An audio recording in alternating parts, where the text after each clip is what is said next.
প্রথমেই আমি ধন্যবাদ জানাচ্ছি যারা দেশাত্মবোধক গান গেয়ে গেলেন, সৈনী ভট্টাচার্য এবং সাহানা বক্সিকে। আমি সমবেদনা জানাচ্ছি যে পরিবারটি আক্রান্ত হয়েছে আরজি করে তাদের পরিবারের সকলকে এবং ছাত্রছাত্রী বন্ধুদেরও। আমি আপনাদের সকলের কাছে আজকে স্বাধীনতা আন্দোলনের আগের রাত সন্ধ্যেবেলায় ফ্রিডম অ্যাট মিডনাইট, ভারতবর্ষের স্বাধীনতা এসেছিল মধ্যরাতে, সেই প্রোগ্রামটা আমরা যতদিন রাজনীতি করি আমরা ততদিন এইভাবেই স্বাধীনতা সংগ্রামীদের স্মরণ করি এবং আমরা তাদের শ্রদ্ধা জানাই যারা দেশের জন্য লড়াই করতে গিয়ে তাদের প্রাণ বলিদান দিয়েছেন। ফাঁসির একবার বিদায় দে মা, ঘুরে ঘুরে আসি, হাসি হাসি পড়ব ফাঁসি, দেখবে ভারতবাসী, যারা দেশের জন্য নিজেদের জীবন বিলিয়ে দিয়েছেন। আমি স্মরণ করি আজকের দিনে তাদের যারা দেশের জন্য লড়াই করেছে। অজস্র নাম বলতে গেলে অনেক অভিধান শেষ হয়ে যাবে, তা সত্ত্বেও দু একটা নাম তো নিশ্চয়ই বলবো। মহাত্মা গান্ধীজি থেকে শুরু করে, নেতাজি সুভাষচন্দ্র বোস থেকে শুরু করে, মৌলানা আবুল কালাম আজাদ থেকে শুরু করে, বাবা সাহেব আম্বেদকর থেকে শুরু করে, দেশবন্ধু চিত্তরঞ্জন দাস থেকে, মাতঙ্গিনী হাজরা থেকে, ক্ষুদিরাম প্রফুল্ল চাকি, বিনয় বাদল দীনেশ থেকে, লাল বাল পাল থেকে শুরু করে একেবারে যারা সাংস্কৃতিক জগতেও সামাজিক নবজাগরণ ঘটিয়েছিলেন, বিশ্বকবি রবীন্দ্রনাথ ঠাকুর থেকে শুরু করে, ঈশ্বরচন্দ্র বিদ্যাসাগর থেকে শুরু করে, রাজা রামমোহন রায় থেকে শুরু করে সকলকে আমরা আজকের এই দিনে সম্মান জানাই। তাছাড়াও যে নামগুলো অজানা, অনেক মানুষ হারিয়ে গেছে যাদের নাম আজ পর্যন্ত কোনো বইয়ে লিপিবদ্ধ হয়নি বা তাদের নাম কেউ জানেও না। আমি ইতিমধ্যেই 4-5টা বই লিখেছি যাতে অজানা লোকেদের নামগুলোকে জোগাড় করে তুলে আনবার চেষ্টা করেছি ছড়াই ছড়াই। এই কাজটা আমি কন্টিনিউ করব। কিন্তু আপনারা কি জানেন, মুক্তির মন্দির সোপানতলে কত প্রাণ হলো বলিদান, লেখা আছে অশ্রু জলে। গানটা কে গেয়েছিলেন, কোথায় ছিল তার বাড়ি? অনেকে গানটা ভালোবাসেন, গানটা জানেন, কিন্তু মানুষটা জন্মেছিলেন এই বেহালায়। সম্ভবত অঞ্জন, আমি তোমাকে নিয়ে গিয়েছিলাম রবীন্দ্রনগরে তার বাড়িতে, তার মৃত্যুর আগে দেখা করতে। এরকম অনেক ঘটনা অনেকে আমরা জানি না। একবার আমি দিল্লি এয়ারপোর্টে যখন যাদবপুরের এমপি আপনাদের দ্বারা নির্বাচিত আমি আসছিলাম, বিমানবন্দরে আমার সাথে দেখা হলো একজন সিনিয়র সিটিজেন। তিনি এসে আমাকে বললেন, মমতা জি আমকো এক বাত कहना है। আমি বললাম কহিয়ে। উনি আমাকে বললেন, आप तो सुना है मेरे वतन लोका लोगो, जो गान लता जी ने गाया, लेकिन आपको पता है वो गान किसने लिखा था? আমি তখন বললাম, नहीं मेरे को तो सच पता नहीं है कि इसका तो नाम हम लोग सुना नहीं है। जो गाते हैं उसको नाम हम जानते हैं, गाना भी जानते हैं, लेकिन कौन लिखा है ये मेरे को पता नहीं है। তখন ভদ্রলোক এসে বলছে, मैं प्रदीप जी हूँ, ये गाना मैंने लिखा, लेकिन किसी को किसी ने कभी हमारा नाम नहीं लेता। আমি তখন বললাম, আমি অন্তত তোমার নাম নেব এবং অন্তত যতটা পারি কিছু মানুষকে জানাবো। কাজে আজকে আমরা অনেক কিছু আমরা জানি, আবার অনেক কিছু পরে জানতে পেরেছি। এটা আমাদের মাথায় রাখতে হবে। আমাদের যারা নিউ জেনারেশন, যারা আজকে স্টুডেন্ট, যারা স্কুল কলেজে পড়াশুনো করে, এই ইতিহাসগুলো জানতে হবে।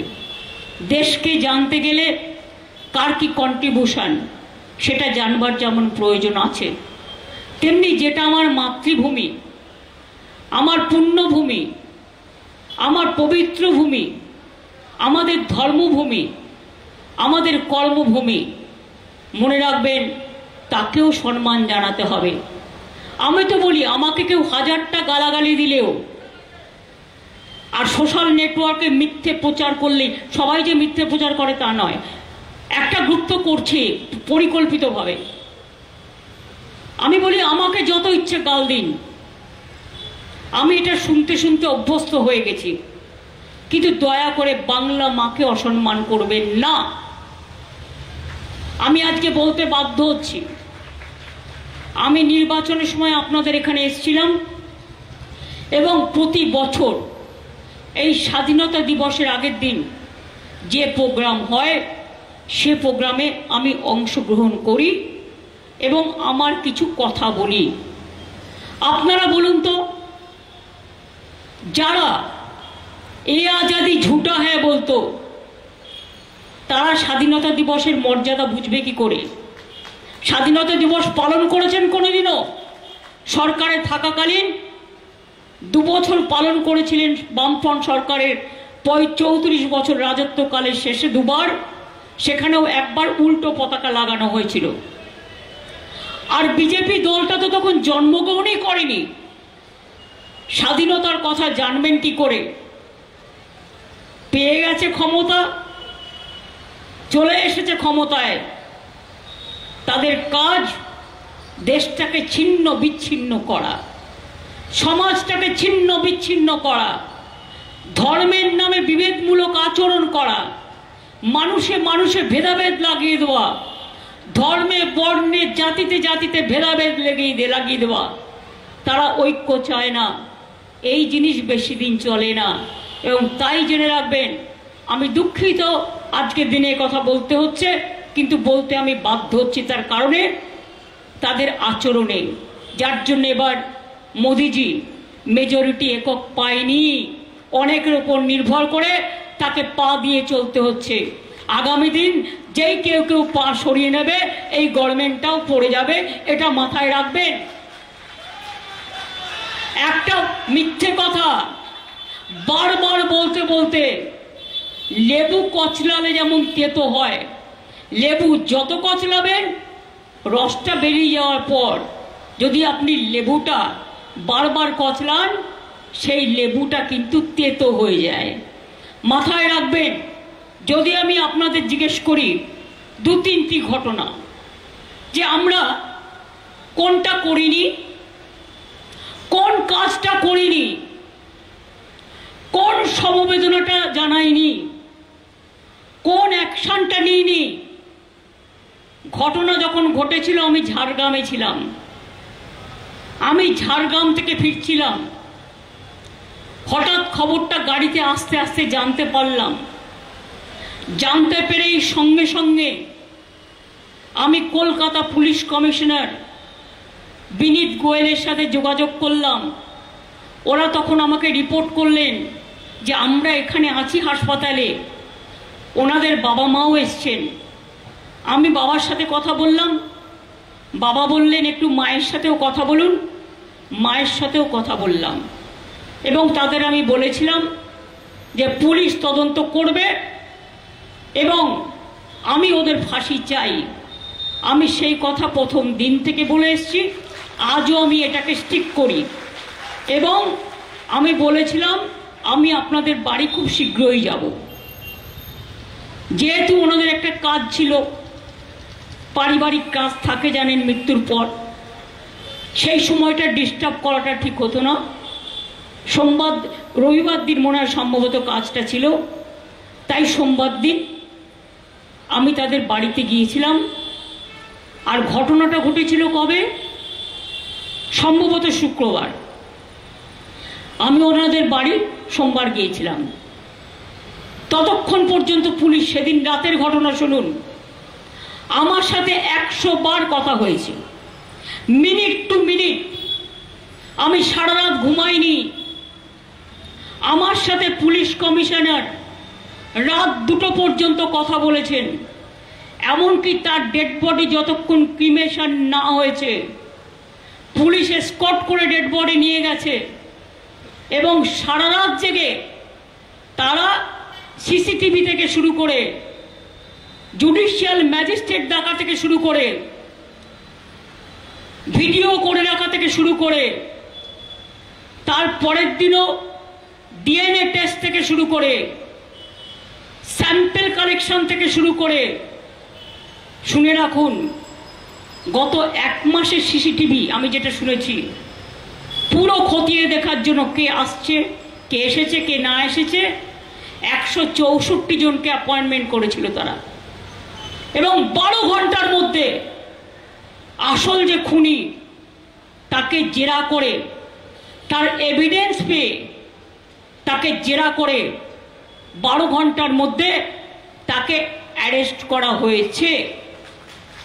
এবং শুধু তাই নয়, আমি রবিবার পর্যন্ত সময় দিয়েছিলাম, একটা ইনভেস্টিগেশন করতে একটু টাইম দিতে হয়। আমি হেলথ ডিপার্টমেন্টকে বলেছিলাম ইনভেস্টিগেশন করুন, আমি এমনি লোককে অ্যাকশন নিতে পারি না উইদাউট ইনভেস্টিগেশন, এটা মিনিমাম কার্টিসি। অনেক সিনিয়র ডাক্তারও আছে, অনেক জুনিয়র ডাক্তারও আছে। আমি জুনিয়র ডাক্তারদের যেমন ভালোবাসি, আমি সিনিয়র ডাক্তারদেরও রেসপেক্ট করি। আমি হেলথ ডিপার্টমেন্টকে বলেছিলাম আপনারা একটা তদন্ত করুন, করে দেখুন কার কার নেগলিজেন্স আছে। আমি আপনাদের 48 ঘন্টা টাইম দিলাম। 48 ঘন্টা টাইম দেওয়ার পরে তারা আমাকে যখন জানালো, আমি সবাইকে একধার থেকে ট্রান্সফার করে দিলাম, আমি কাউকে ওখানে রাখিনি। আপনাদের বুঝতে হবে উইদাউট এভিডেন্স আমি যদি নির্দোষী লোককে অ্যারেস্ট করি, ওই তো দেখতে পাচ্ছেন ধনঞ্জয় ভট্টাচার্যের কেস, যে সাক্ষী দিয়েছিল চট্টোপাধ্যায়, যে সাক্ষী দিয়েছিল সে এখন বলছে আমি পাপ বোধ করছি। আমাকে শিখিয়ে দেওয়া হয়েছিল যে তুমি তার বিরুদ্ধে বলো। লোকটা তো চলে গেল, যে দোষী ছিল না, আর যে দোষ করলো তাকে সেদিন বামফ্রন্ট সরকার মদত দিয়েছিলেন। I am sorry to mention the name. Buddhadeb বাবু মারা গেছেন, প্রয়াত হয়েছেন, তার আমলে অনেক ঘটনা ঘটেছে, আমি সেগুলো পরে আসছি, কিছু কিছু বলবো। এবার আপনারা বলুন, তার স্ত্রী সেদিন ডরিনা ক্রসিংয়ে দাঁড়িয়ে বলেছিলেন ধনঞ্জয়ের ফাঁসি চাই, ফাঁসি হয়ে গেল। কিন্তু কতদিন পরে আপনারা জানতে পাচ্ছেন যে যে সাক্ষী দিয়েছিল প্রধান এবং যার সাক্ষীর জন্য ধনঞ্জয় চট্টোপাধ্যায়ের ফাঁসি হয়েছিল, সেই লোকটা বলছে আমাকে মেরে ফেলার হুমকি দেওয়া হয়েছিল, তাই আমি সেদিনকে উল্টো পাল্টা সাক্ষী দিয়েছিলাম। কাজেই মনে রাখবেন, এটা সায়েন্সের যুগ, মডার্নাইজেশনের যুগ। আপনি একটা দোষী লোককে ফাঁসি দিন, আমাদের কোনো আপত্তি নেই, কিন্তু নির্দোষীদের যেন শাস্তি দেওয়া না হয়, এটা মাথায় রাখবেন। একটা হাজারটা দোষী লোককে আপনি ধরুন, ফাঁসির কাঠে চড়িয়ে দিন, আমাদের কেউ ইন্টারফেয়ার করবে না। আমরা হাইকোর্টের রায় মেনে চলব এবং আমাদের পুলিশও হাইকোর্টের রায় মেনে চলে সিবিআইকে যা যা সহযোগিতা করার এই কেসে আমরা পুরোটাই করব, কারণ আমাদের কোনো লেনা দেনা নেই। আমরা চাই এই পাশবিক হত্যার বিরুদ্ধে নিশ্চয়ই তারা দোষী ব্যক্তিকে ফাঁসি দিন। এবং আমরা রোববার পর্যন্ত টাইম নিয়েছিলাম, সেটুকু যারা সহ্য করতে না পেরে, আমি তো সোমবার তাদের বাড়ি গিয়েছিলাম, মঙ্গল বুধ বৃহস্পতি শুক্র শনি রবিবার আমি বলেছিলাম যদি সবটা তদন্ত শেষ না হয় আমি নিজে সিবিআইকে দিয়ে দেবো। 34 জনকে পুলিশ অলরেডি ডেকে কথা বলেছিল শুনেছি, এবং আরো অনেকে ওদের লিস্টে ছিল, তাদের এই 4-5 দিনের মধ্যে ডেকে কথা বলতো, সেই সুযোগটা তারা পায়নি, তাদের দেওয়া হয়নি। যাক গিয়ে, সব ভালো যার শেষ ভালো। আমরা চাই হাইকোর্ট যখন ডিসিশন নিয়ে সিবিআইকে দিয়েছেন, আমার কোনো আপত্তি নেই, কারণ আমাকে দিতে হলো না, আমাকে দিতে হতো যদি পুলিশ না করতে পারত। কিন্তু মনে রাখবেন, কলকাতা পুলিশের যে টিমকে আমরা কাজে লাগিয়েছিলাম তারা one of the best team in the world. তা নাহলে বাংলাদেশের এমপিকে খুন করা হয়েছিল যখন, তারা একদিনের মধ্যে ভাঙড়ের ওই কোথায় ডেড বডিকে টুকরো টুকরো করে ফেলে দেওয়া হয়েছিল, তারা এই সত্য উদ্ঘাটিত করতে পারত না। আর আগে আমাদের একটা সিস্টেম ছিল, যখনই বাইরের কেউ ভিআইপি আসতো বা এলআইপি আসতো, সেন্ট্রাল গভর্নমেন্ট আমাদের এটা শেয়ার করতো ডেটাটা। এখন সেটা শেয়ার করে না, ফলে আমরা জানতে পারি না বিদেশ থেকে প্লেনে কে আসছে আর কে না আসছে। যদি আমরা জানতাম, আমরা আগে থেকেই কেয়ার নিতে পারতাম। আমাদের আফসোস যে আমরা জানি না। মারাও গেছেন বাংলাদেশের এমপি, আর যারা খুন করেছে ধরেছে তারাও কিন্তু বাংলাদেশেরই। সুতরাং এই ঘটনাটা কিন্তু আমাদের পুলিশই ধরেছে। এরকম অনেক কেস, ব্যাঙ্গালোরে ব্লাস্ট হয়েছে, ফয়সালা করেছে কে? বেঙ্গল পুলিশ। তাদের আজকে প্রাইজ দেওয়া হচ্ছে, তাদের আজকে পুরস্কার দেওয়া হচ্ছে। মনে রাখবেন, রাজনীতি করার জন্য যা ইচ্ছে করে যান, কিন্তু কোনো মৃত্যুকে নিয়ে এই ভয়াবহ রাজনীতির খেলা খেলবেন না। আজকে আত্মার প্রতি শান্তি জানান, পরিবারের প্রতি সমবেদনা জানান, যাতে এই সামাজিক ব্যাধি আমরা সবাই মিলে, আজও যদি একটা আধটা ঘটনা ঘটে, উত্তরপ্রদেশে ঘটেছে, মধ্যপ্রদেশে ঘটেছে, দিল্লিতে ঘটেছে, রাজস্থানে ঘটেছে, মণিপুরে 100 মহিলাকে নার্স সমেত নেকেডলি প্যারেড করা হয়েছে ধর্ষণ করে। কি ব্যবস্থা নিয়েছিলেন বিজেপি গভর্নমেন্ট? কি করেছিলেন সিপিএম এর বন্ধুরা? আমরা তো টিম পাঠিয়েছিলাম। জিজ্ঞেস করুন, হাতরাসে যে মেয়েটি ধর্ষিতা হয়েছিল, তাকে যখন কোর্টে যাচ্ছিল, তাকে জীবন্ত তার গায়ে অগ্নিসংযোগ করে তাকে হত্যা করা হয়েছিল। কি করছিল উত্তরপ্রদেশের পুলিশ? উনাওতে যখন ঘটনা ঘটেছিল, বিজেপি আপনি সরকারে ছিলেন, আপনার রাজ্য সরকার, কি করেছিলেন আপনারা?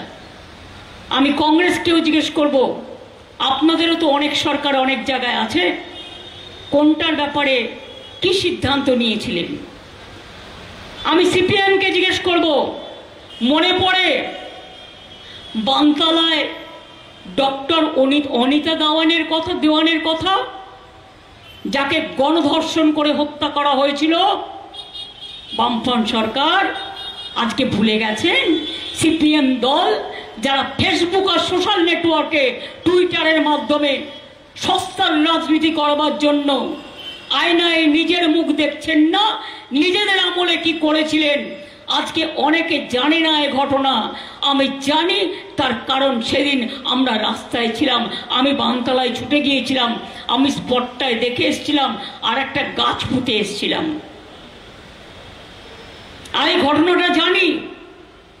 19 জন আনন্দমার্গীকে জীবন্ত বালিগঞ্জ বিজন সেতুর ওপর পুড়িয়ে মেরেছিল কারা? সিপিএম দল। আমি আপনাদের কাছে জানতে চাইছি, জিজ্ঞেস করুন, নন্দীগ্রামে গুলি চালিয়ে 14 জনকে হত্যা এবং 10 জনকে বাসে বেঁধে নিয়ে গঙ্গার জলে, হলদি নদীর জলে ভাসিয়ে দিয়ে কার আমলে হয়েছিল? সিঙ্গুরে তাপসী মালিককে কৃষক কন্যা পুড়িয়ে দিয়ে ধর্ষণ করে পুড়িয়ে দেওয়া হয়েছিল, যেখানে লক্ষ্মী পুজো হয়েছিল, যে উনুনে রান্না হয়েছিল, সেই উনুনে কি করছিলেন আপনারা তখন? বর্ণালী দত্ত নার্স কুচবিহারে যখন তাকে হত্যা করলেন নিষ্ঠুরভাবে, কি করছিলেন তখন আপনারা? সোশ্যাল নেটওয়ার্ক তখন ছিল না, তাই অনেকেই জানতে পারেনি, কিন্তু আমি জানি। তার কারণ, আমার জীবনের প্রথম দিন থেকে আমি আন্দোলনের সাথে যুক্ত, এবং আমি জানি কোনটা সঠিক আন্দোলন আর কোনটা বেঠিক আন্দোলন। এই কথাগুলোর জবাব দেবেন কি? বেহালার মানুষ নিশ্চয়ই বলেননি। বেহালায় জেমস লং সরণি ঢুকতে মাথায় রঘুনন্দন তিওয়ারিকে গুলি করে হত্যা করা হয়েছিল 1 আগস্ট, সম্ভবত 3 আগস্ট বিমলা দে টিচার, তাকে হাওড়াতে গুলি করে হত্যা করা হয়েছিল। আর 3 আগস্ট কুচবিহারে রবিন বিমান হায়দারকে গুলি করে হত্যা করেছিলেন আপনারা। আর 8 আগস্ট বিমলাদাকে হত্যা করেছিলেন আপনারা। সে আহত হয়ে ভর্তি ছিল, তারপরে সে মারা যায়।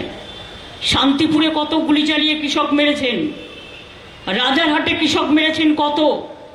সারা বাংলায় ছড়িয়ে আছে আপনাদের নৃশংস হত্যা কাহিনী। কত মানুষের কঙ্কাল পুঁতে দিয়েছেন মাটিতে।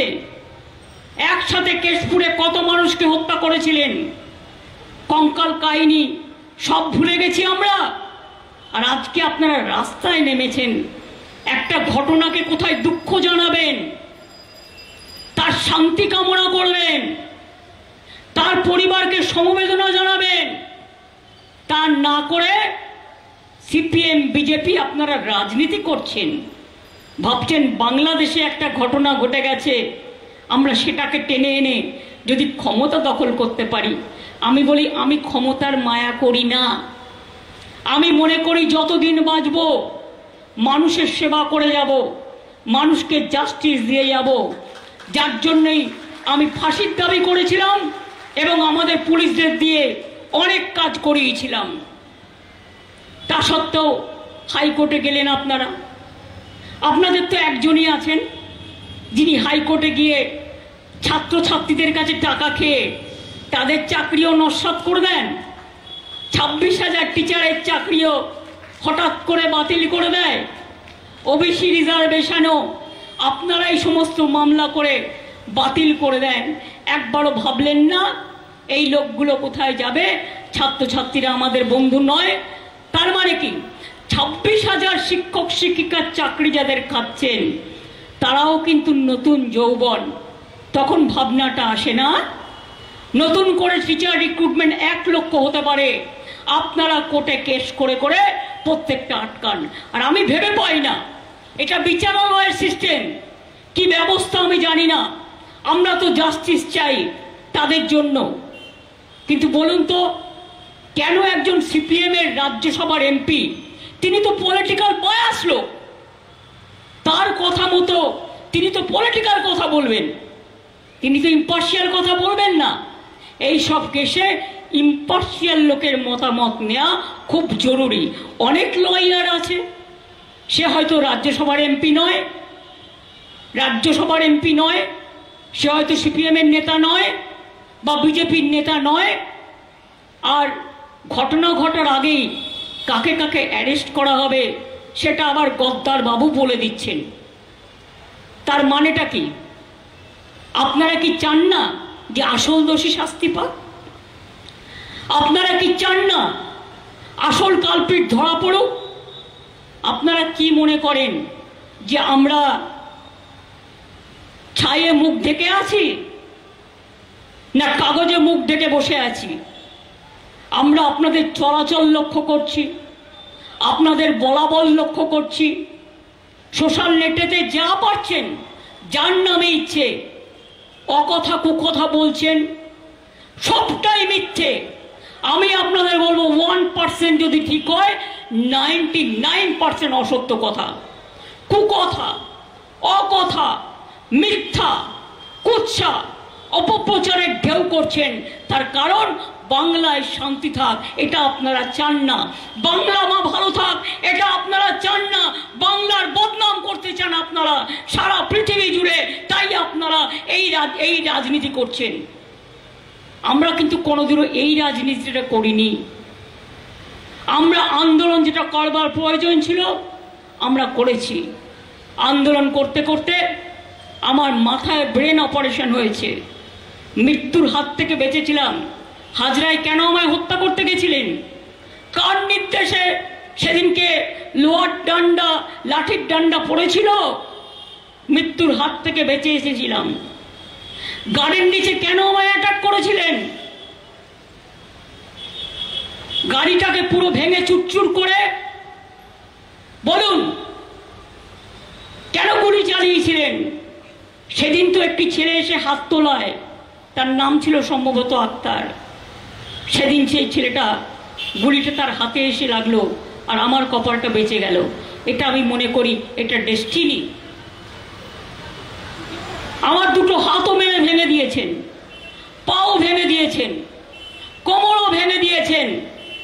এমনকি বিজেপি, মনে পড়ে নন্দীগ্রামে যখন মিটিং করতে গেছিলাম, আমাকে ওই পা, আমার লিগামেন্টটা টোটাল থেতলে গেছিল প্রায়, তাই নিয়ে আমাকে প্লাস্টার করে আমাকে 1 মাস ইলেকশনে প্রচার করতে হয়েছিল। ভুলে যাবেন না এসব কথা। সাধু হয়ে গেছেন।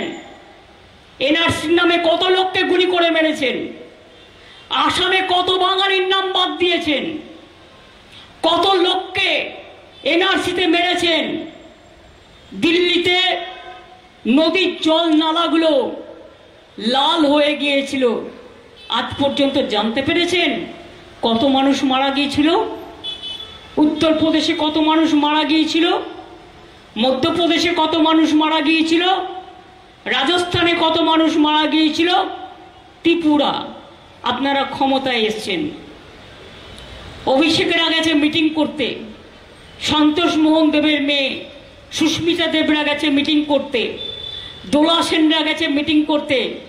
তাদের গাড়ি ভেঙেছেন, পাথর ছুঁড়েছেন, তাদের রাস্তায় গুলি করেছেন এবং কুণাল সহ তাদের নামে এফআইআর করেছেন। বারবার তাদের ডেকে পাঠান, একটা রাজনৈতিক মিটিং মিছিল আপনারা করতে দেননি।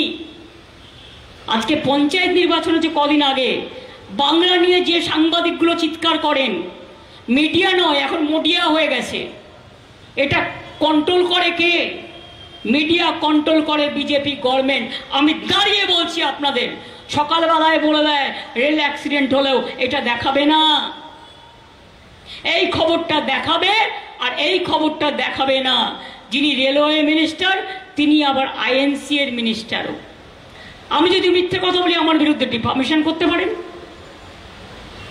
আমার বিরুদ্ধে আপনি নিশ্চয়ই আপনার সন্দেহ থাকলে আমার বিরুদ্ধে বিচার করতে পারেন। আমি ভয় পাই না, যা সত্য তা সত্য। আজকে মানুষ রেলে চড়তে ভয় পায় আর তুমি মিডিয়াকে কন্ট্রোল করো। 63 দিনে মাত্র প্রায় 24-25টা অ্যাক্সিডেন্ট হয়ে গেছে, রক্ষা কবচ আর নেই। সংবিধানটাকে দেশের বিচ্ছিন্ন করে দিয়েছে বিজেপি, ছিন্ন বিচ্ছিন্ন। অথচ দেখুন এখানে বাম রাম শ্যামের খেলা চলছে। আমরা একথাটা বারবার বলে এসেছি, জগাই মাধাই গদাই। পঞ্চায়েত ইলেকশন থেকে, বিধানসভা ইলেকশন থেকে, লোকসভা ইলেকশন থেকে এদের একটা জোট আছে এবং বিজেপি এদের ফান্ডিং করে। আমি জোর গলায় পাবলিকলি বলে যাচ্ছি করে। এবং জেনে রাখবেন এখানে যাতে বাংলা অশান্ত হয়ে যায় তার জন্যে অনেক সহযোগিতা কেন্দ্রীয় সরকার করছে। আর সিপিএম, তুমি যদি বিজেপি বিরোধী হও, তুমি বিজেপির হাতে তামাক খাচ্ছ, তোমার লজ্জা করে না? যৌথ মঞ্চ মানে কি? তোমরা সব কটা আছো, তোমাদের সবার রং এক। কিসের আদর্শ, কিসের নীতি, কিসের আন্দোলন? ভাবছো এই করে চলবে একতরফা? আমরা শান্ত আছি বলে, আমরা কিছু বলছি না বলে ওয়ান সাইডেড কুৎসা করবে, ওয়ান সাইডেড অপপ্রচার করবে। আমি দেখছি, শুধু দেখছি, লক্ষ্য করছি আর ভাবছি। আমি এমনকি সেদিন অস্বীকার করতে পারবেন না পরিবার, আমি বিনীত গোয়েল সিপিকে নিয়ে গেছিলাম আমার সাথে।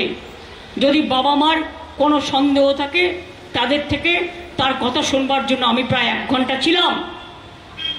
আমি এটাও বলেছিলাম যে দেখুন আমাদের একটা কর্তব্য আছে,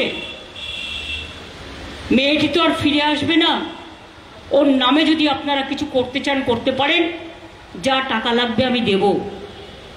একটা কম্পেনসেশন, যারা বলছেন কম্পেনসেশন দেওয়ার কথা তাদের বলে রাখি, এটা আমার বলা আছে। হ্যাঁ, আমরা 10 লক্ষ টাকা তো দিতেই পারি পরিবারকে, কিন্তু ওর মা যেটা আমায় বলেছে, I must be very clear যে আগে মেয়ের বিচার হোক, তারপরে আপনাকে বলবো। ওনারা এটা বলেছেন আমায়, আমি জাস্ট কোট করছি। এবং তাছাড়াও আমি ওনাদের যখন বললাম, ওনাদের যাদের যাদের প্রতি সন্দেহ হচ্ছে নামগুলো বলুন, কি কি খবর আছে বলুন, আর আমাকে রবিবার পর্যন্ত টাইম দিন। আসল কালপিট তো অ্যারেস্ট হয়েছে, সাথে যদি কেউ থাকে তাকে আমরা ডাকবো এবং আমরা তার বিরুদ্ধে ব্যবস্থা নেব। উনি কিছু কথা বলেছিলেন, সঙ্গে সঙ্গে পুলিশ বলেছিল আমরা সবাইকে ডাকবো, এবং জুনিয়র ডাক্তারদের কিছু লোককে তারা অলরেডি ডেকেছিল, তাছাড়াও আরও অনেককে ডেকেছিল। এভিডেন্স তো কলকাতা পুলিশের হাতে ছিল। হ্যাঁ, আমরা ওটা সিবিআইকে হ্যান্ড ওভার করে দিয়েছি। আমরা চাইব, যেহেতু আমাদের টার্গেটেড টাইম ছিল রবিবার পর্যন্ত, এই রবিবারের মধ্যে তারা কেস করে তারা ফাঁসি দেবে, এটা আমরা চাই। কারণ মনে রাখবেন, আমি কিন্তু বালুরঘাটের একটা কেসে 3 দিনে চার্জশিট করিয়ে দিয়েছিলাম। আর কামদুনির কেস যারা বলছেন তারা জেনে রাখুন, আমরা দুজনকে ফাঁসির কথা বলেছিলাম, কিন্তু হাইকোর্ট ওদের ফাঁসি মুকুব করে দেয় এবং তাদের যাবজ্জীবন করে দেয়। আমাদের দিক থেকে কোনো ত্রুটি ছিল না, তারা সবাই জেলে আছে এখন। এটা আপনাদের জানবার জন্য বলছি। এবং মনে রাখবেন, কোনো খারাপ ঘটনা সেটা আমার বাড়ি বা আপনার বাড়ি নয়। খারাপ অলওয়েজ খারাপ। খারাপকে কোনো সুস্থ মানুষ কেউ কখনো সমর্থন করতে পারি না, আমরাও করি না। আমি বারবার আবেদন জানাচ্ছি চিকিৎসকদের, যারা এখনো ডিউটিতে জয়েন করেননি, সাধারণ মানুষের সামনে দাঁড়িয়ে 3 জন অলরেডি মারা গেছেন বিনা চিকিৎসায়, তার মধ্যে একটি বাচ্চাও আছে, একটি প্রেগনেন্ট মহিলাও আছে। আপনারা কিন্তু চিকিৎসা দিতে অঙ্গীকারবদ্ধ। 5 দিন তো হয়ে গেল, দয়া করে আপনারা অনুগ্রহ করে, আর কি বলতে পারি, আপনাদের পায়ে ধরে বলছি, তাতে যদি আপনাদের চরণ যুগলগুলো ভালো থাকে, যে আপনারা দয়া করে মানুষকে পরিষেবা দিন, চিকিৎসাটা করুন। কারণ চিকিৎসার জন্য আপনারা অ্যাপয়েন্টেড হয়েছেন। আপনারা ট্রেনিং করলেও আপনারা একটা হসপিটালে কাজ করেন, কাজ বাকি রেখে আন্দোলন করেছেন তো 4-5 দিন, কেউ কিছু বলেনি। এরপর আসুন, কাজে নামুন, এটা আমার আবেদন থাকবে। আমার প্রিন্সিপাল সেক্রেটারি অফ হেলথ গতকাল আবেদন জানিয়েছে, আজও আমি পাবলিকলি আপনাদের কাছে আবেদন জানিয়ে যাচ্ছি। এখন সিনিয়র ডাক্তাররা অনেক জায়গায় পরিষেবা দিচ্ছেন, তাদের আমি কাছে কৃতজ্ঞ যে তারা যারা টিচিং করে তারাও কিন্তু সিনিয়র ডাক্তাররা আজকে পরিষেবা দিচ্ছেন। তার কারণ ওপিডিতে তারা থাকছেন এবং এমার্জেন্সিতে যতটা পারছেন তারা কাজ করছেন। কিন্তু যারা আন্দোলন করছেন, আর এই রাজনৈতিক দলগুলোকে বলবো, অনেক তো ফেসবুকে ছবি দিলেন, অনেক টুইটারেও দিলেন, অনেক পাবলিসিটিও পেলেন। ভালো কাজ করলে তার পাবলিসিটি হয় না, আর খারাপ কাজ করলে আজকে পাবলিসিটিটা বেশি হয়। শুধু টিভিতে মুখ দেখাবার জন্য রাজনীতি করবেন না, আর ফেসবুক টুইটারে মুখ দেখাবার জন্য রাজনীতি করবেন না, আর নিজেদের সংখ্যা বাড়ানোর জন্য, ওটা একটা অনেক রকম ইনকামের ব্যবস্থা আছে, এর জন্য রাজনীতি করবেন না। মানুষের বিপদ হলে সেবার মন নিয়ে রাজনীতি করবেন। রাজনীতির আর একটা নাম সেবা।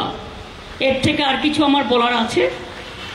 আমি আশা করি আপনাদের সবটাই আমার পাবলিকলি যেটা জানা ছিল না, মানে জানাতে পারিনি, তার কারণ হচ্ছে আমি সুযোগ পাইনি। আজকে স্বাধীনতা সংগ্রামীদের যেমন সম্মান জানাচ্ছি,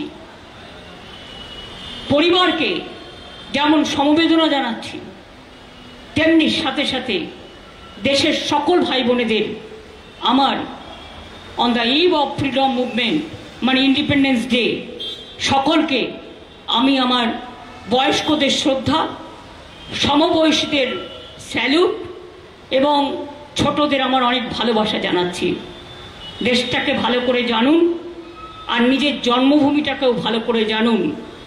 আমি জীবনে অনেক জ্বালা পেয়েছি, অনেক জ্বলেছি, কিন্তু শুধু মানুষের মুখের দিকে তাকিয়ে একটা কথা লাস্ট বলে যাই, আমাকে যত পারেন অসম্মান করুন, আমার কিচ্ছু যায় আসে না, কিন্তু বাংলা আমাকে অসম্মান করলে বাংলার যে বদনাম করছেন এটা কিন্তু ছেড়ে কথা বলবো না। আমরাও আছি, মনে রাখবেন না আপনারা একতরফা। আমি ছাত্রছাত্রীদের হয়ে কথা বলতে আসিনি এখানে, আমি তাদের আন্দোলনকে সমর্থন করেছি, আগেও আপনারা দেখেছেন। কিন্তু যে রাজনৈতিক দলগুলো রাজনীতির খোরাক তুলে একতরফা প্রচার করছেন, আমি তৃণমূল কংগ্রেসের এতদিন যাদের আমি একটি কথাও বলতে বারণ করেছিলাম, আর দু একজন যারা বলছেন আমি ছেড়ে দিলাম স্পোক্স পার্সনের পোস্ট, তাদের আমরা আগেই সরিয়ে দিয়েছি।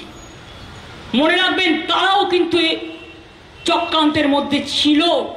যখন আমরা জানতে পেরেছি, আমি তৃণমূল কংগ্রেস করে বলে রেয়াত করিনি। হাসপাতালে কাদের ট্রান্সফার করা হয়েছিল? প্রিন্সিপালকে করা হয়েছিল। এমএসভিপি যিনি হসপিটালের দায়িত্বে, তাকে ট্রান্সফার করা হয়েছে। এইচওডি যিনি হেড অফ দ্য ডিপার্টমেন্ট, তাকে ট্রান্সফার করা হয়েছে। যিনি পুলিশের দায়িত্বে ছিলেন, তাকে ট্রান্সফার করা হয়েছে। কাকে করা হয়নি? যা যা বলেছেন প্রত্যেকটা দাবি আমরা মেনে নিয়েছি। আর এখন তো আমাদের হাতে কেস নেই, এখন তো কোর্টের বিচারে এটা সাবজুডিস এবং সিবিআইয়ের হাতে কেস। আমরা আমাদের এভিডেন্স কাগজপত্র সব তুলে দিয়েছি। তাদের যদি আরও কোনো সহযোগিতার প্রয়োজন হয় আমরা দিতে রাজি আছি, কিন্তু প্রোভাইডেড দোষী ব্যক্তিদের গ্রেপ্তার করে তাদের ফাঁসি দিতে হবে। যারা অ্যাকচুয়াল দোষী, দোষীদের আড়াল করা চলবে না। দুই, আমি বলি আজকে 14 তারিখ আমাদের অনেক জায়গায় প্রোগ্রাম হয়, ফ্রিডম অ্যাট মিডনাইট, তাই আজকে আমরা কোনো রাজনৈতিক প্রোগ্রাম জেনারেলি নিই না। কালকে স্বাধীনতা দিবস, প্রত্যেক এলাকা এলাকায় জাতীয় পতাকা উত্তোলন হবে, স্বাধীনতা দিবস পালন হবে। রেড রোডেও আমাদের র্যালি মার্চ পাস্ট হয়, সেখানে জাতীয় পতাকা তোলা হয়, আমরা সেটাও করব। 16ই আগস্ট খেল দিবস আছে, প্রত্যেকটা ক্লাব এবং অনেক ছোট ছোট ক্লাব, বড় ক্লাব সবাই মিলে খেলা দিবস ওই দিনটা তারা খেলাধুলা করবেন, তাই তাদের আমি ডিস্টার্ব করতে চাই না। তাছাড়াও 16ই আগস্ট ময়দানে কোনো একটা মর্মান্তিক ঘটনা ঘটেছিল, সেই জন্য সেই দিনটাকে মনে রেখেই ওটা খেলা দিবস হিসেবে আমরা আগেই ঘোষণা করেছি। আর এই 16ই আগস্ট কিন্তু আমাকে মেরে ফেলার চক্রান্ত হয়েছিল হাজরা মোড়ে, আমি কিন্তু সেটাকে কখনো প্রায়োরিটি দিইনি, কিন্তু আমি যেটা খেলাকে কেন্দ্র করে হয়েছিল সেই ঘটনাটাকে প্রায়োরিটি দিয়েছি। আমি আপনাদের আবার বলি, 16 তারিখটা বাদ দিয়ে ছোটোখাটো ধর্না টর্না হতেই পারে। কালকে স্বাধীনতা দিবস অবশ্যই নয়, যেমন জাতীয় পতাকা তোলা হয়, সাংস্কৃতিক অনুষ্ঠান হয়, প্রতিবারের মতো এবারেও হবে, এটা দেশমাতৃকাকে সম্মান জানানোর ব্যাপার। 16 তারিখ খেল দিবস আছে বলে স্পোর্টসের ছেলেমেয়েরা অংশগ্রহণ করবেন, অনেক ক্লাব অংশগ্রহণ করবেন, আমি তাদেরটাও ডিস্টার্ব করতে বারণ করব বিকেল 4টে পর্যন্ত। তারপরে যদি কেউ ধর্ণা করতে পারেন, মিছিল করতে পারেন, তার স্বাধীনতা নিশ্চয়ই করতে পারেন। আমি আমাদের দলের কথা বলছি, অন্য দলের কথা আমি বলতে পারবো না। 17 তারিখে সারা পশ্চিমবাংলার সব ব্লকে, সব মিউনিসিপ্যালিটি ওয়ার্ডে আমি আশা করি আমার কথাটা দলের কাছে পৌঁছে দেওয়া। আমি ববিকে দায়িত্ব দিচ্ছি, দেবাকে দায়িত্ব দিচ্ছি, অভিজিৎ রে যারা এখানে আছে, বোয়া থেকে শুরু করে, সুশান্ত থেকে শুরু করে, পুরনো ছেলে অঞ্জন থেকে শুরু করে সকলকে। 17 তারিখ বেলা 2টো থেকে 4টে পর্যন্ত সব ব্লকে ব্লকে, সব ওয়ার্ডে ওয়ার্ডে তৃণমূল কংগ্রেস বাম রামের চক্রান্ত বাংলায় অশান্তি করার জন্য তাদের বিরুদ্ধে আমাদের মিছিল, মিটিং, আন্দোলন হবে। আর 18 তারিখ প্রতি ব্লকে ব্লকে ধর্ণা হবে, সকাল 10টা থেকে 6টা পর্যন্ত। আর 19 তারিখ রাখি বন্ধন, আমরা ওই দিন ব্লকে ব্লকে রাখি বন্ধন করি। রাখি বন্ধন উৎসবের মধ্যে দিয়ে বাংলার মাটি, বাংলার জল, বাংলার বায়ু, বাংলার ফল, বাংলাকে ভাগ করতে দেব না। বঙ্গভঙ্গ আন্দোলনের সময় কবিগুরু রবীন্দ্রনাথ ঠাকুর যে গানটি গেয়েছিলেন, মনে রাখবেন, এটা এখন আমাদের রাজ্য সঙ্গীত হয়ে গেছে। সুতরাং আমরা সম্প্রীতি রক্ষা করবার স্বার্থে, ঐক্যের স্বার্থে, সংহতির স্বার্থে, সারা বাংলাকে অটুট রাখার জন্য রাখি বন্ধন উৎসব সারা দেশও যখন পালন করে, ওরা বলে রক্ষাবন্ধন, আমরা বলি রাখি বন্ধন। সেই রাখি বন্ধন উৎসব আমরা পালন করব। তারপরে 20 তারিখ থেকে আবার রাস্তায় নামা হবে। সেই প্রোগ্রামটা 19 তারিখে আমরা আপনাদের জানিয়ে দেব। তৃণমূল কংগ্রেস রাস্তায় থাকবে এবং প্রোগ্রাম করবে, দোষীর শাস্তি চাইবে। এবং বিশেষ করে রবিবারের পর হয়ে যাচ্ছে 19 তারিখ, সুতরাং ফাঁসির দাবিতে তৃণমূল কংগ্রেস প্রতি ব্লকে ব্লকে দোষীদের ফাঁসি দেওয়ার জন্য প্রতি ব্লকে ব্লকে কেউ ধর্ণা করবেন, কেউ মিছিল করবেন, কেউ মিটিং করবেন, কিন্তু প্রতিবাদ করবেন। এটা আপনাদের কাছে আমি বলে গেলাম। আপাতত এই প্রোগ্রাম আমি দিয়ে গেলাম। আবার 20 তারিখ থেকে কি প্রোগ্রাম হবে সেটা আমি রাখি বন্ধনের দিনে আপনাদের জানিয়ে দেব। আমি এটুকু বলে আবার বলি, আমাকে অসম্মান করতে আপনাদের খুব ভাল লাগে না? সারা জীবন ভেবেছেন ও তো নরম, ও তো মানবিক, ও তো সবার আগে কাজ করে, সারাক্ষণে সব নিয়ে পড়ে থাকে। ওকে আঘাত করো যাতে ওকে আমরা বারবার অসম্মান করতে পারি সারা বিশ্বের মানুষের কাছে। আমি বলবো, ব্যক্তিগতভাবে আমাকে অসম্মান করুক, আমার কিছু যায় আসে না। আমি বিজেপির কাছে রাজনৈতিক সৌজন্য আশা করি না। আমি সিপিএম পার্টির কাছে রাজনৈতিক সৌজন্য আশা করি না। আমি আল্ট্রা লেফটের কাছেও আশা করি না। আমি কংগ্রেসের নেতৃবৃন্দের কাছেও আশা করি না। কিন্তু আমি আশা করি বাংলা মাকে আপনারা অসম্মান করবেন না, বাংলার বদনাম করবেন না। আর একটা মহিলার বিচারের দাবিতে যদি কোনো রকম কোনো ঘটনা ঘটে, ভাইদের দায়িত্ব নিতে হবে বোনদের রক্ষা করার। যারা যে প্রান্তে কাজ করেন তাদের কি একটা দায়িত্ব থাকবে না যে আমাদের বোনদের দায়িত্ব আমাদের ভাইরা নেবে? ভাই বোনের কখনো আলাদা হতে পারে না। ভাই বোন কিন্তু একসাথে চলে। ভাই না থাকলে বোন রাখি বন্ধন করবে কাকে? ভাই না থাকলে কপালে তিলক পরিয়ে ভাইফোঁটা দেবে কাকে? কাজেই আমি মহিলা এম্পাওয়ারমেন্ট বিশ্বাস করি। নারী শক্তিকে জাগ্রত যা বাংলা করেছে, যে শিক্ষা আমরা বিদ্যাসাগরের কাছ থেকে পেয়েছি, রাজা রামমোহন রায়ের কাছ থেকে পেয়েছি, সে শিক্ষায় শিক্ষিত হয়ে আমরা কিন্তু আজ সামাজিক সংস্কারের অনেক কর্মসূচি হাতে নিয়েছি। সেটা থেকে সিপিএমের খুব রাগ হয়, বিজেপির খুব রাগ হয়। তাই একটা ইস্যু পেয়েছে, ভাবছে ওই লঙ্কা কাণ্ডের মতো বানরের পেছনে আগুন লাগিয়ে দাও, যেভাবে করেছিল রামায়ণে আপনারা শুনেছিলেন। আমি এখানে বলি, এখানে লঙ্কা কাণ্ড করা অত সহজ নয়। মানুষ বুঝবে, আস্তে আস্তে আপনারা বুঝবেন আসল রহস্যটা কোথায়। চরিত্র হনন করছে কারা? এরা ছাত্র ছাত্রীরা নয়, এরা কিন্তু রাজনৈতিক দল পরিকল্পিতভাবে করছে।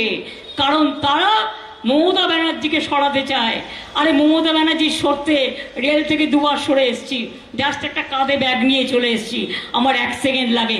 কিন্তু আমি অন্যায়ের কাছে মাথা নত কোনোদিনও করিনি, আর করবও না। এটা মাথায় রাখবেন। আমার মাথা নত করতে হলে আমি মানুষের কাছে করব, কিন্তু আপনাদের মতো জঘন্য মানসিকতার জঘন্য রাজনৈতিক দলের কাছে নয়। এটা মাথায় রাখবেন। আমি এটুকু বলে আবার স্বাধীনতা সংগ্রামীদের আমার শ্রদ্ধা, আমার প্রণাম, আমার সালাম, আমার জোহার, আমার নমস্কার, আমার নমস্কারিন্ডা, আমার ভানাক্কাম, আমি সব কিছু বলবো যে আমরা সকলকে সম্মান জানাই এবং আমাদের ছাত্র যৌবন, মা বোনেরা, শ্রমিক, কৃষক সকলকে অভিনন্দন জানাচ্ছি আজকের দিনটার জন্য, কালকের দিনটার জন্য। স্বাধীনতা দিবসের আগে অনেক অনেক শুভেচ্ছা আপনাদের। মিডিয়াকেও অভিনন্দন জানাচ্ছি তাদের পরিবার পরিজনের জন্য। Thank you so much. অ্যাডমিনিস্ট্রেশনকে অভিনন্দন জানাচ্ছি, তারা অনেক কাজ করেছেন।